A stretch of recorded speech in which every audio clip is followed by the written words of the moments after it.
नमस्कार मित्रांनो, तुमचं स्वागत आहे करंट अफेअर मित्र या यूट्यूब चॅनलवर. आज आहे 14 जानेवारी 2025. आजच्या दिवसाचे जे काही चालू घडामोडीचे प्रश्न आहेत, ते आपण या व्हिडिओमध्ये संपूर्ण कव्हर करणार आहोत.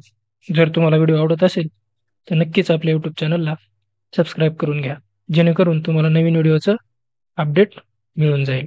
चला तर मग प्रश्न क्रमांक पहिला आहे. वित्तीय तंत्रज्ञान क्षेत्रात मिळालेल्या वित्त पुरवठ्याच्या दृष्टीने भारत जागतिक स्तरावर हा कितव्या स्थानी आहे? त्याचं उत्तर आहे ऑप्शन क्रमांक सी. भारत हा वित्तीय स्तराने 3ऱ्या स्थानावर आहे. समोरचा प्रश्न आहे प्रश्न क्रमांक 2. जम्मू आणि काश्मीरमधील सोनमर्गमध्ये कोणत्या बोगद्याचे उद्घाटन देशाचे पंतप्रधान नरेंद्र मोदी यांनी केलेलं आहे? तर त्याचं उत्तर आहे ऑप्शन क्रमांक सी. झेडमोर बोगदा. झेडमोर बोगद्याचं नरेंद्र मोदी यांनी उद्घाटन केलेलं आहे. त्याचं उद्घाटन झालेलं आहे 13 जानेवारी 2025 रोजी नरेंद्र मोदी यांच्या हस्ते. दुसरा पॉईंट आहे PM मोदी, नितीन गडकरी, ओमर अब्दुल्ला आणि इतरांसमवेत जम्मू काश्मीरच्या सोनबर्ग झेडमोर या बोगद्याचे उद्घाटन नरेंद्र मोदी यांनी केलेलं आहे. त्याच्याबद्दल समोरचा पॉईंट आहे झेडमोर बोगदा 2028 पर्यंत अपेक्षित असल्या तर झोजेली बोगद्यासह प्रवासाचा मार्ग 49 किलोमीटरवरून 43 किलोमीटरपर्यंत कमी करण्यात येणार आहे आणि या वाहनाचा वेग 30 किलोमीटर प्रति तासवरून 70 किलोमीटर प्रति तास एवढा वाढवला जाणार आहे.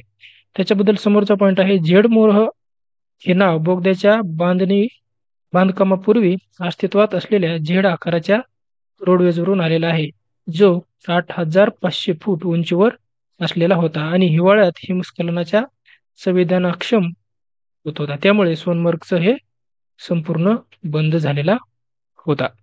समोरचा प्रश्न क्रमांक 3. वाहतूक निर्देशांक अहवालानुसार कोंडीच्या बाबतीत भारतातील कोणते शहर हे 3ऱ्या स्थानावर आहे? तर त्याचं उत्तर आहे ऑप्शन क्रमांक बी. पुणे हे वाहतुकी कोंडीच्या ह्याच्यामध्ये 3ऱ्या स्थानावर आहे. त्याच्याबद्दल महत्त्वाचा पॉईंट आहे वाहतूक निर्देशांक अहवालानुसार कोंडीच्या बाबतीत पुण्याचा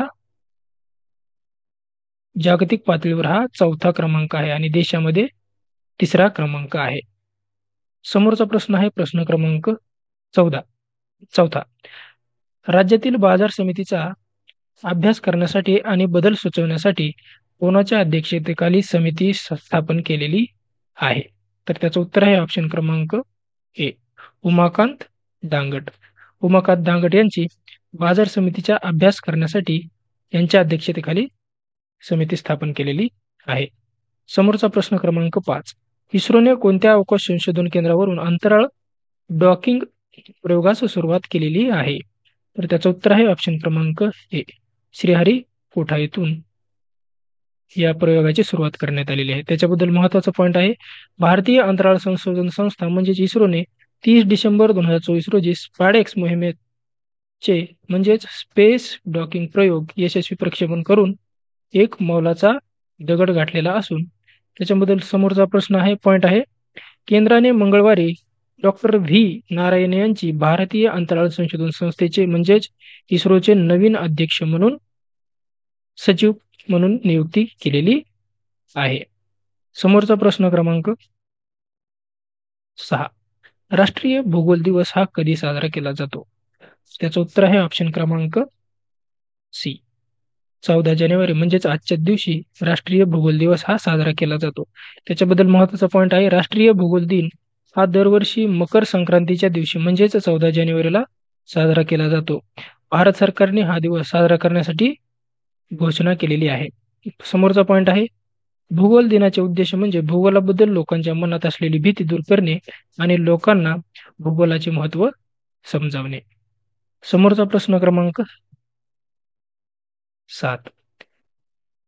खालीलपैकी कोणाच्या दिवस हा राष्ट्रीय भूगोल दिवस म्हणून साजरा केला जातो?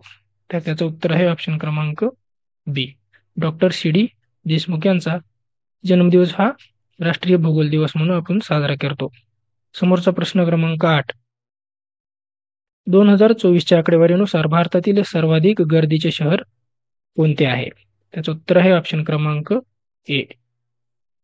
कोलकाता हे सर्वाधिक गर्दीचं शहर ठरलेलं आहे आणि पुणे किती 3 नंबरचं आणि जागतिक पातळीवर 4 नंबर.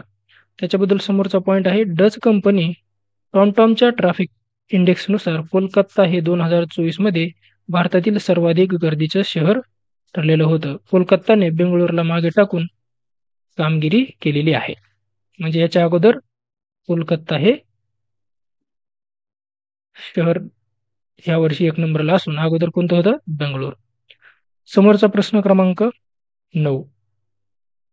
देशात कोणत्या कालावधीमध्ये केंद्र सरकारचे रस्ते वाहतूक व महामार्ग मंत्रालयाच्या वतीने रस्ता सुरक्षा सप्ताह साजरा केला जातो? तर त्याचं उत्तर आहे ऑप्शन क्रमांक डी. 11 जानेवारी ते 17 जानेवारी दरम्यान रस्ता सुरक्षा सप्ताह साजरा केला जातो. त्याच्याबद्दल महत्त्वाचे पॉईंट आहेत.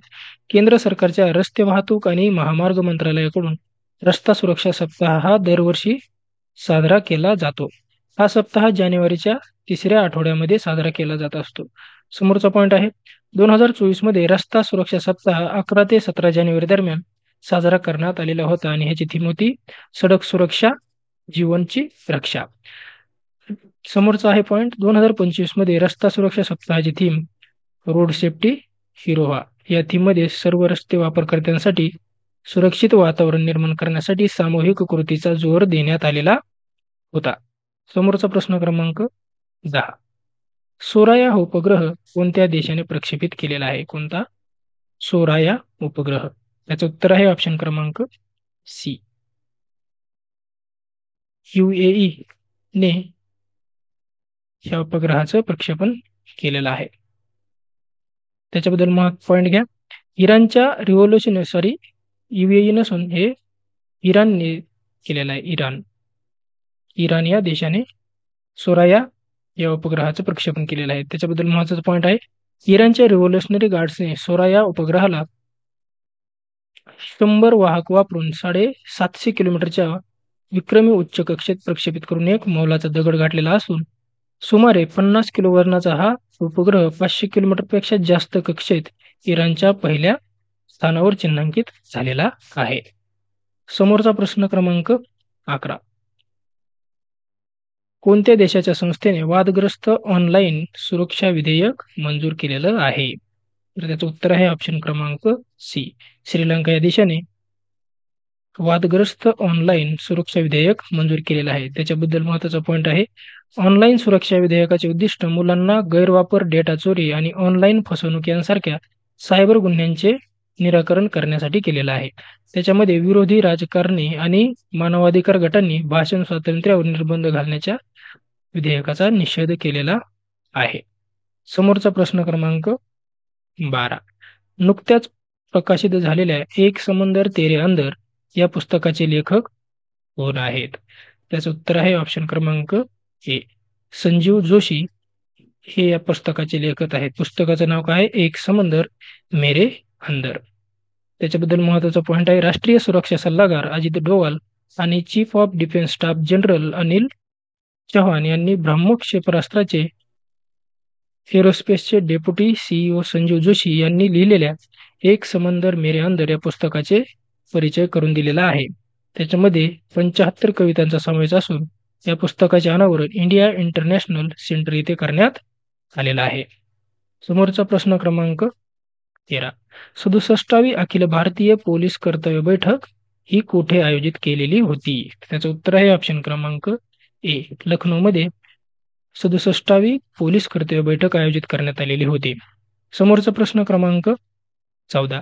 कॅशलेस व्यवहारांसाठी स्मार्ट पेमेंट कार्ड लॉन्च करणारी भारतातील कोणत्या बँकेने अलीकडेच एम्स सोबत सहकार्य करार केलेला आहे? तर त्याचं उत्तर आहे ऑप्शन क्रमांक ए. SBIने याच्यावरती सहकार्य करार केलेला आहे. कोणासोबत? एम्स या कंपनीसोबत. मग त्याच्याबद्दल पॉईंट आहे. केंद्रीय आरोग्य मंत्री डॉक्टर मनसुख मांडविया यांनी नवी दिल्ली येथील all India institute of medical sciences म्हणजेच एम्स SBI स्मार्ट पेमेंट हे लॉन्च केलेलं आहे कार्ड. या कार्डचे उद्दिष्ट आहे रुग्णांसाठी त्रासमुक्त पेमेंट सुलभ करणे आणि रोग जाण्याची गरज दूर करणे हे या योजनेचं उद्दिष्ट आहे. समोरचा प्रश्न क्रमांक 15. भारत ऊर्जा सप्ताह म्हणजेच IEW 2025 कधी आयोजित केला गेलेला आहे. तर त्याचं उत्तर आहे ऑप्शन क्रमांक बी. 11 फेब्रुवारी ते 14 फेब्रुवारी 2025 साठी भारत ऊर्जा सप्ताह हा होणार आहे. समोर आपण काही जानेवारी महिन्यातले महत्त्वाचे दिनविशेष बघू. त्याचं महत्त्वाचं काय आहे? 1 जानेवारी. 1 जानेवारी हा जागतिक कुटुंब दिन म्हणून पाळला जातो. स्वातंत्र्य दिन हे कॅमेरूनचा आहे. अमेरिकेत नवीन वर्षाचे उत्सव 4 जानेवारीला होतो. जागतिक ब्रेल दिन लुई ब्रेल यांच्या स्मृतीसाठी केला जातो. 9 जानेवारीला काय आहे? प्रवासी भारतीय दिन. भारताबाहेर राहणाऱ्या भारतीय समुदायाचा सन्मान करण्यासाठी हा 9 जानेवारी आपण साजरा करत असतो. 12 जानेवारीमध्ये राष्ट्रीय युवा दिन म्हणजेच स्वामी विवेकानंद यांच्या जयंतीनिमित्त हा साजरा केला जातो. 15 जानेवारी आहे भारतीय लष्कर दिवस. भारतीय सैन्य दलाची स्थापना आणि त्यागाला मान्यता देण्यासाठी हा दिवस साजरा केला जातो. 23 जानेवारी नेताजी सुभाषचंद्र बोस यांची जयंती. भारताच्या स्वातंत्र्य लढ्यातील एक महान नेता. समोरचा आहे 26 जानेवारी. 26 जानेवारी असतो प्रजासत्ताक दिन. भारताचा संविधान लागू झाल्याचा हा दिवस आहे आणि आंतरराष्ट्रीय सीमा शुल्क दिवस सुद्धा म्हणून पाळला जातो. समोरचा आहे 30 जानेवारी. 30 जानेवारी हा हुतात्मा दिवस म्हणून पाळला जातो. म्हणजेच महात्मा गांधी यांच्या हत्येचा हा स्मृतीसाठी हा आपण साजरा करतो. तर मित्रांनो, हे होते काही आजच्या दिवसाचे महत्त्वाचे चालू घडामोडीचे प्रश्न. जर तुम्हाला व्हिडिओ आवडत असेल तर नक्कीच आपल्या YouTube चॅनलला सबस्क्राईब करून घ्या, जेणेकरून तुम्हाला व्हिडिओ टाकल्यानंतर अपडेट मिळून जाईल.